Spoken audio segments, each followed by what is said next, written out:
हाँ मलिक जान, नना केरे प्रोग्राम जारी सारी है। इन फनकारा के मुख्तलिफ जगह था बस सुनो तो दासा जफर जंग केरे गिलास शहर नंग के पारो इमिनत वारू तेना हनीना नुआसा जफर जान ना कि नाना मजलिस तिजे बुजीनत तिनिंगटी एलु संगता था मिन्नत वारू शुरुंजा वाला था दंबूरा वाला था एलो अनपासत दा धोकुड़ वाला था झंझ वाला था दा कुल्ला ना था भाज भाज मिन्नत वारू के एनु तेना बाबू ना मजलिस तेटी जिंदगी शागर बाबू ये तेना खेर ए शुरबशुर दाड़ी किया रे मजलिस कर फिर बाबू ना हम उस खुश उफ्ताम खुश नो असगाता उन्होंने दासा एड़े छेड़ा के माल मालदारी खुरो कुचक तो मसरूफ उस एनु नंपाना मच तब्दीली से भरे मच ताज़ा मरक उसने मच ताज़ा मरे हनी ना ये बागा करना नुआसा अल्लाह नी उरु मस्ती अल्लाह उरु मेनी लखस की ये रास्ता पास हेंगा नुरुष गलस की हेंगा नुरुष बाहिरी हेंगा नुरुष बहरी के हेंगा नुरुष क्या रे बुजगली हेंगा नुरुष मिको हेंगा नुरुष क्या रे अल्लाह जवानी अस्तिनी गुलाड़ी एका उरुष जाही एका उरुष घारिंगी एका उरुष आदासा रास्ता पासे दाफ्ता नसी ऐसी दे बंदा कशी तीनी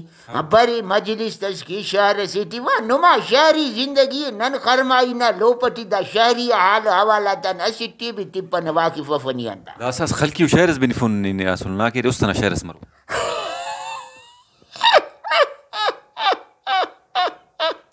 अने ना ये बागा कना नुआसा कनो दौनो ने की खलकी वो शायर है ना बिनिफिंग वल्दा हुरी गुड़ा नुआसे कपा हुरी कपा हाजी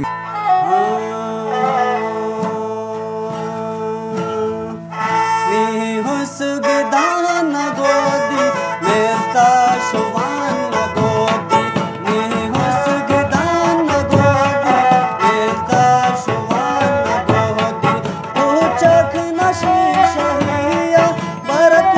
कना निरहिया नी हुस्गदान गोदी मेरा शुवान गोदी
शीश